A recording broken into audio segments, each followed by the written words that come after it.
Thanks, everyone, for joining us for Elko Live today. It is Tuesday, the day we set aside to get caught up in city news. We appreciate our city manager, Jan Baum, being here today. Jan, thank you so much. We have so much going on.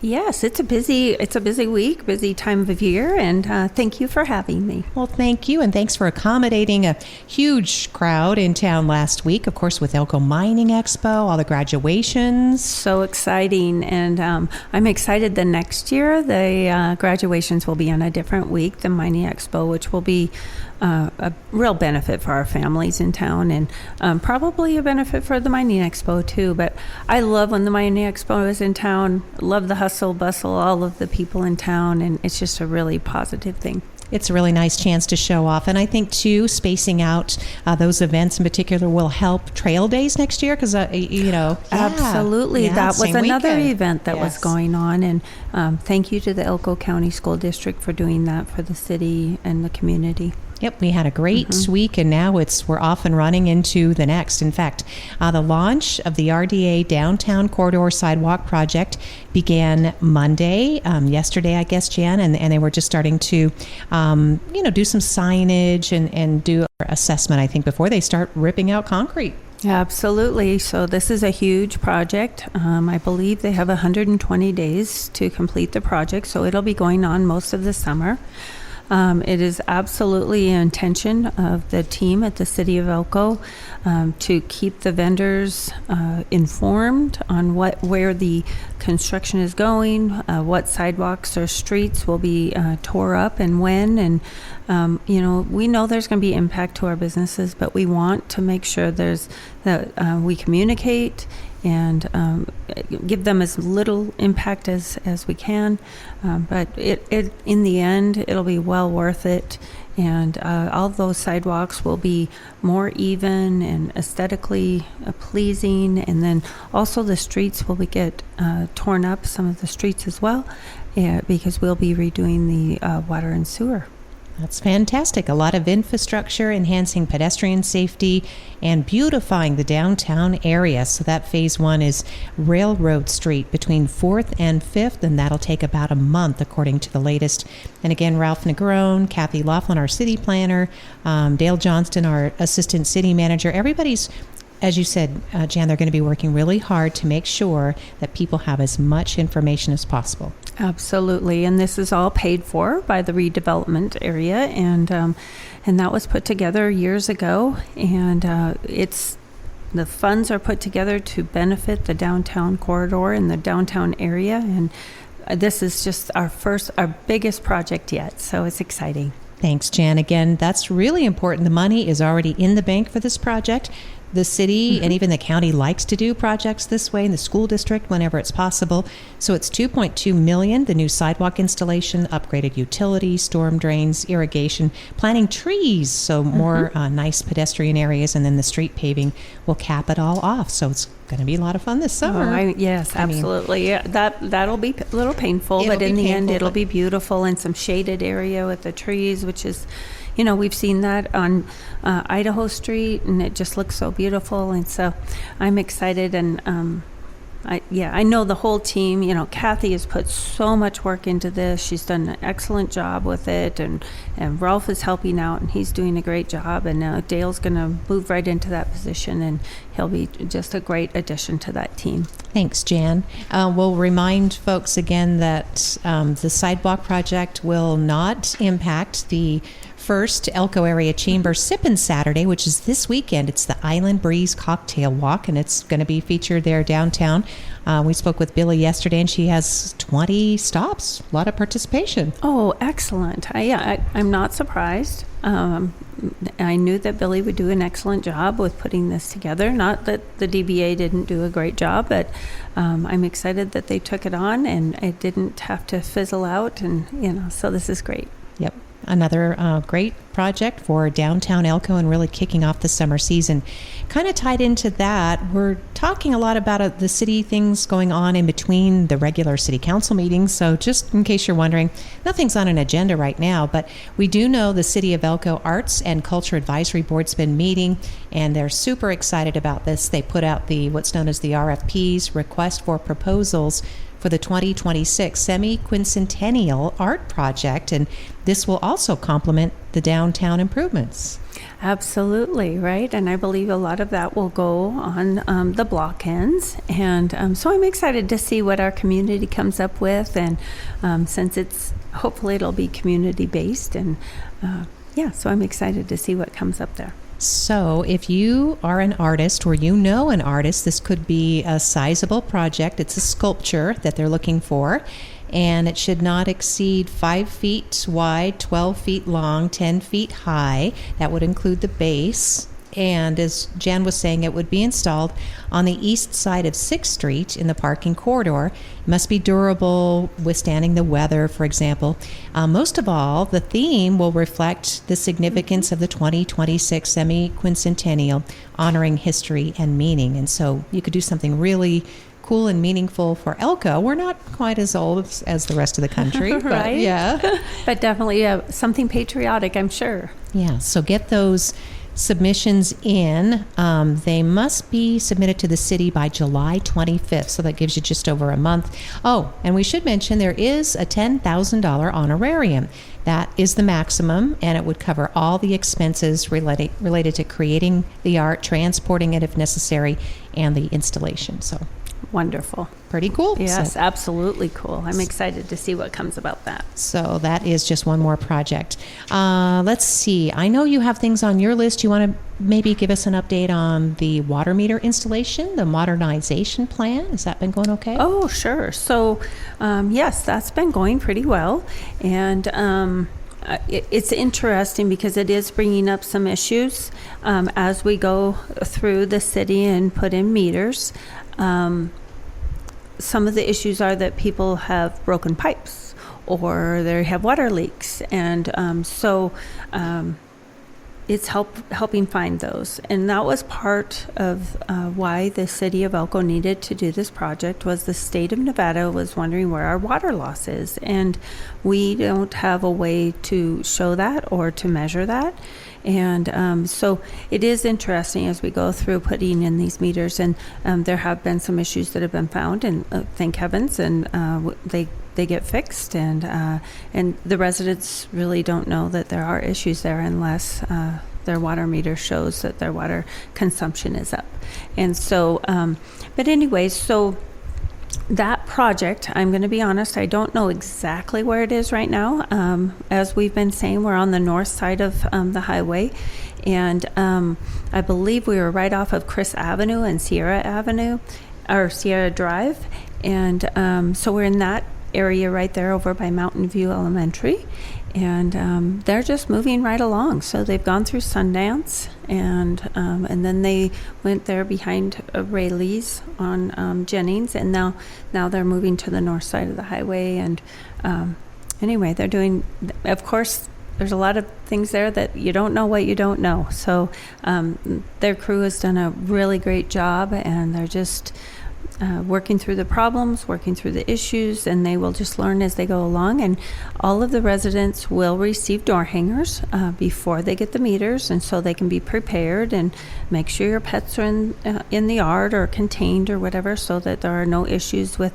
losing pets or anything like that. And so I think the guys and girls, I'm sorry, I think the crews are being very proactive and communicating out in front of the project. And so anyway, I think it's going very well. Jan, thank you for the update. I realized I was thinking I was helping you along on your list. I was reading upside down, but you want to talk about watering code, I think is what you... Oh, actually, yes. So it's the waste code, and Yes. it is on the agenda today. Okay. So there are 2 ordinances on the agenda today. Thank you. Oh, no, that's fine. So we have the waste code that we are going to propose, and Scott Wilkinson, our assistant city manager, who has 2 weeks with us left, bless him. He just is working right up to the last minute, and these are a couple things that he's been working on really hard. And it's Ordinance 900 and 901, and the first one, Ordinance 900, has to do with the Elko Municipal Solid Waste and Recycle Material Code, so the Waste Code. And obviously that is necessary because the city of Elko owns the landfill. And the last time that code was revised was 1996. So it's been a couple of years, and it was good for us to go through that, and Scott in particular, of course. And it develops a process for waste violations. As I went through the code, I even had to ask Scott a little bit, well, why is this matter? Oh, there are a lot of things that matter with it. We can't have waste sitting for months on the side of the street or in people's backyard, creating smells and bugs and all of those things. And so that's why a waste code is important. And then I also clarified who can collect and transport waste. The city of Elko has a franchise agreement with Elko Sanitation, and so they are the company in town that does transport waste for the city of Elko within the city limits only. So make sure we clarify that, because I do know there are other carriers out in the county. And but then it also clarifies that residents or contractors or landscapers are allowed to transport their own waste. And so anyway, and then it also is going to establish, some penalties and a process for violations. So that's one of our codes that is coming to council today. And it's just the first reading. Ordinances which create or change code are read twice before City Council, the first reading, and then the second one is a public hearing. So this is the first reading. And then the second one is Ordinance 901, and that is the enforcement code, the code enforcement. And so we have currently a code enforcement officer, and his name is Ramon. He's just very professional, really a quality code enforcement officer. And so anyway, this code enforcement, it creates a new chapter, and it outlines who the code enforcement officer is and how that person can service different areas or different departments within the city, whether it be the building department or planning or all the different departments. And then in addition to that, I wanted to mention that if anybody does have a code violation that they would like to file with the city of Elko, they can call the code enforcement officer. Like I said, that currently is Ramon. His phone number is 775-777-7213. Or you can go to elkocity.com and go to departments and code enforcement, and there's a complaint form there. And so you can fill that out and submit it that way as well. So we have a few, and because of our limited resources, like I said, we have one employee that does this for the entire city. We're reactive. Primarily if the code violation is brought to our attention, Ramon will look into it and research it and likely issue a letter or a visit with the property owner. But we are reactive, so it is important that the complaint forms be filled out or phone calls go to the code enforcement. Yes, our city manager, Jan Baum. And so what she's saying is that you may be driving past the same car that I've been driving past on Cedar Street that's been parked with no license plates and flat tires for 2 years, but in order to have some action taken in removing that apparent abandoned vehicle, somebody has to write the notice or call Ramon and let him know. The city essentially isn't going around, driving around looking for these issues. That's what you mean by reactive. Absolutely. So yes, Ramon is busy reacting to the code violations that he is receiving. So he doesn't really have time to just drive through the streets and look for code violations. So like I said, yes, it is primarily reactive. And so, yeah, if you have a code violation that you'd like looked into, or even if there is something that you're not sure if it's a code violation, feel free to give Ramon a call or put in a a form, and we'll be happy to help. That's what we're here for. Thanks, Jan. Our city manager is Jan Baum. And again, you can contact Ramon, obviously very nice professional person, as you just described too, and we'll be able to respond to any of those issues. As you said, even if you just have a question, this is a perfect time to have it answered, whether it's about vehicles parked on the streets or weeds or anything that you perceive as a nuisance or a hazard especially. The city needs to hear about it, because sometimes these can lead to, there are concerns about fire hazards. People would be surprised on. Absolutely. Yeah. And like I was saying with the waste, it can create a lot of bugs and, or smells, or there's a lot of different things where, we all want to be a good neighbor. Yeah, so let's try to be a good neighbor. And some people need some help, and that also draws attention to the fact that, hey, you didn't know there was a disabled or a senior citizen or abandoned property. You maybe didn't know all those things, and you can get some help. Yeah, absolutely. So that's the number to call for code enforcement questions: 775-777-7213, or go to elkocity.com, and it's easy to fill out those forms online. I want to make sure we're getting to everything on your list today, Jan. We have plenty to talk about. So. Absolutely. Well, and the big item on the agenda today is we have police chief interviews. And so it's exciting. And we've been working on this for probably a couple of months. Chief Troughton, which the community is very familiar with Chief Troughton. He has turned in his resignation for retirement, and he's retiring effective July 17th, I believe it is, or 11th. Anyway, and so we've been going through the recruitment process. We began with several applications, which was wonderful. It was nice to see several applications, and we've gone through 2 interview processes to date with 2 different committees, and through that process we have come to the final 2 candidates, and those 2 candidates will be interviewed during the council meeting today. And we haven't done this for about I think maybe around 10 years, so we haven't done this with the police chief. We did it a year, 2 years ago for the city clerk. But I'm sure that this interview process will be, there's a lot of public interest, I guess I should say, on this recruitment. And so we have 2 very professional, qualified candidates coming before council today, and I'm excited to see how that process goes. And just for the listeners' benefit, again, it's a public meeting. You can sit in, you can watch online. What's the time frame on this presentation? Well, so it is actually fairly close to the beginning of the meeting, and I do believe that the mayor will, he can change the process or the order of the meeting, but I don't think he will today. I just don't know if that'd be fair to the applicants having to sit there, but anyway, so it's under personnel, which is right after the consent agenda, so it'll be fairly soon. And so each candidate will have the opportunity to be asked questions from the council. They will both be asked the same questions, so we make sure that the process is fair.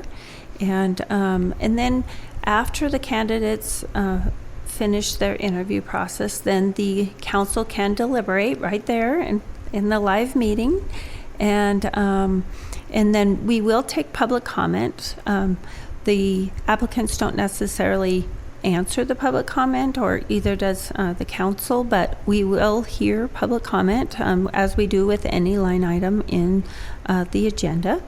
And then once that is over, the council will have the opportunity to either direct myself to go forward with a letter of employment or an offer of employment, or if they wish, they can also direct us to go back out to recruitment.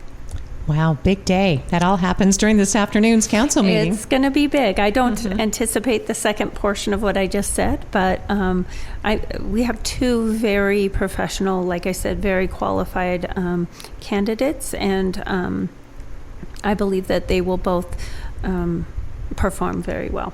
Yeah, this is a position that the city of Elko does not take lightly. The city appoints, as we're just hearing and describing, the law enforcement chief for the entire city of Elko. It's one of the biggest departments. It's certainly one that gets a lot of scrutiny, is in any city of any size, and rightly so. And there has been a lot of involvement, as you said, Jan, and including of our outgoing city police chief, who I think it's fair to say has been very popular. So. Absolutely, yes. And, you know, he is very popular with our community. And, you know, public safety touches everybody in the community. And so people should be interested and they should be involved. And so, like you said, if you don't want to come to the meeting or can't come to the meeting, you can always log on.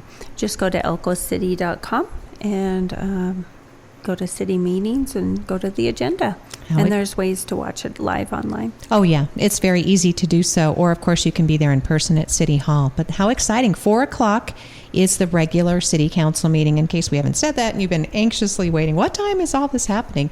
It's a great way to get to know more about your community and what the priorities are of the community by attending something like this, because, as you said, these issues will be debated publicly, and we'll get to hear. That's great. Thank you, Jen, for reminding us. Absolutely. Yeah, it's a big day. And other than what's on the agenda today, I'm not sure if there's anything else that really jumps out. As you said, that's the big news. That is the big news. Yes. Well, besides that, the agenda is fairly light.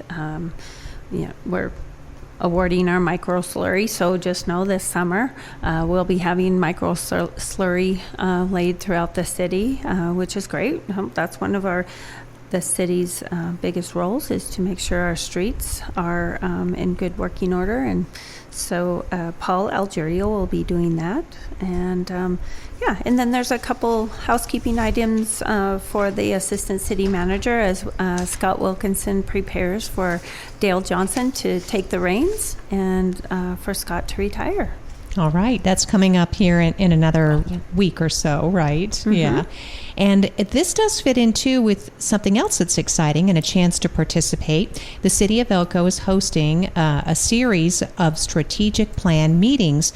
And, Jan, these are meetings just for community members. There will not be city officials there. This is an outside source being conducted by the University of Nevada, Reno, and they've helped other entities within the county with this process before. Economic development and the College of Business there at UNR. So tell us about these strategic planning workshops. One begins as early as Thursday, June 26th. Absolutely. So Fred Steinman and his team, like you said, from UNR will be in town. So their department is helping the city of Elko go through our 5-year strategic planning. And I've talked about the 5-year strategic planning a little bit earlier in the year, but we've been waiting for these open meetings. We actually were thinking about, his first date was last week, and I said, we absolutely can't have it during Mine Expo. So he adjusted a little bit. And so, yes, we're going to have the public comments, or the public meetings, beginning June 26th. Let's see, I have the exact time, at 6:30 to 8:30. And these are at the Elko, I don't know what it's called now, the Convention Center. Oh, the E-Center. The E-Center. Yay. That's right. They're going to be at the E-Center from 6:30 to 8:30 p.m. And that is on Thursday, June 26th. Friday, June 27th. I've got City Hall for the 26th. Oh, I'm so sorry. That's okay. I just thought I would.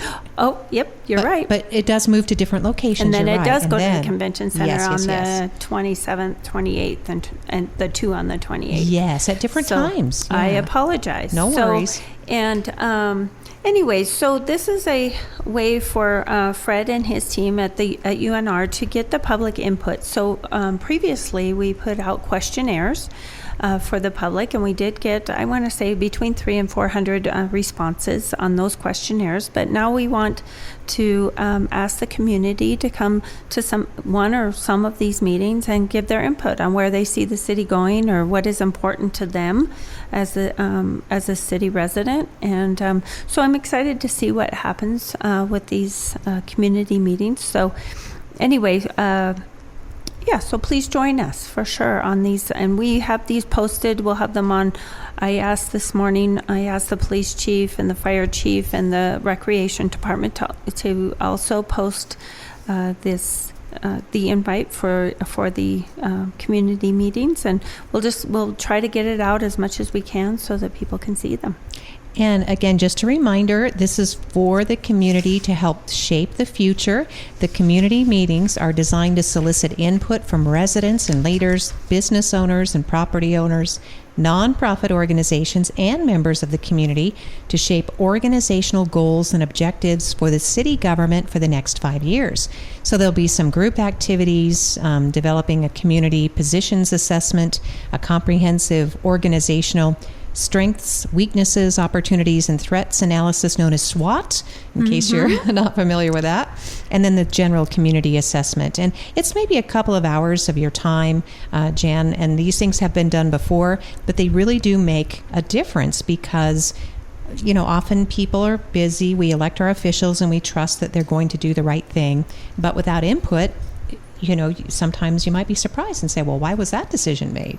Absolutely. And that's exactly what we're asking for here is we're looking for input on from our residents on where they see the city going and what their priorities are, because we want to make sure that we address those. And we're looking for trends, of course. If we do have 300 to 400 responses and 200 of them are trending a certain way, for sure, we need to know that. So I'm excited to see the results of this. So it'll drive our strategic plan for sure. So it says light snacks will be provided. That's always a little additional incentive. There you go. Yep. And again, the meeting times beginning Thursday, June 26th, 6:30 to 8:30 at City Council Chambers. Then the next 3 meetings move to the East Center, the Elko Convention Center, 6:30 to 8:30 p.m. on Friday, the 27th. Then on Saturday, there'll be 2 meetings, and they're doing this to accommodate different groups of people. Saturday morning, 10:30 a.m. to 12:30 p.m. in the Turquoise Room. And then that night, Saturday, June 28th, 4 to 6 in the Turquoise Room. Again, there are 4 different opportunities to attend in person. And they're not requiring that you RSVP, but they're encouraging people to do that. Absolutely. So. And there's a link there to push and RSVP if you'd like. Excellent. Well, Jan, thanks as always. A lot of information. We do want to mention it's not on the agenda now. It's going to go back before planners, the City Planning Commission meeting, but there has been a sort of a much talked about issue, and I think within the neighborhood as well as the golfing community. So we just wanted to let folks know where we are on this planning decision. Absolutely. So the Planning Commission, they meet the first Tuesday of every month. And actually the last, I think it was June 3rd, that's that. They tried to meet and there was not a quorum. And this item was on the agenda. And what it is the Church of Jesus Christ of Latter-day Saints is wanting to install a large net around the temple to protect it from golf balls or the possibility of golf balls. And some of the reasoning behind that is that the church and the temple will have large gatherings of people, and they're wanting to protect the people that join their gatherings. And so we would like public input on it. It's a very large net. I think you said 127 feet tall, so it's taller than the temple, and at the peak of the temple. And so it's been referenced. It's very similar to a Topgolf net. And so that will go on the side of the temple by the golf course. And so obviously we would like some public input on that. We don't want to go down this road of beginning the net and then get the public input. It would be good to have that proactive. And so we plan on having that on the first Planning Commission in July. We've been debating having a special Planning Commission meeting. It's just that with the holidays coming, we have a holiday next week, which is Juneteenth, which is June 19th. And then right after that, we have July 4th, which would be actually right after the Planning Commission meeting. So the Planning Commission meeting would be on July 1st. And so squeezing a meeting in there that can have the correct postings and things like that in the paper that we are required to do by NRS, it'll be difficult to squeeze in a special meeting. But we're visiting with them about that, and we'll try to do what we can. Jan, thanks again for the update and all the news, and we'll keep talking about it. We set aside every Tuesday here on Elko Live to get updated in Elko City news and issues, and we appreciate all the participation and looking forward to this afternoon's discussion and public interviews of our possible next Elko City Police Chief, Jan, so thank you. Absolutely. We'll see how that works out. That meeting starts at 4 o'clock today. Thanks, listeners, for joining us for another edition of Elko Live here on KELK.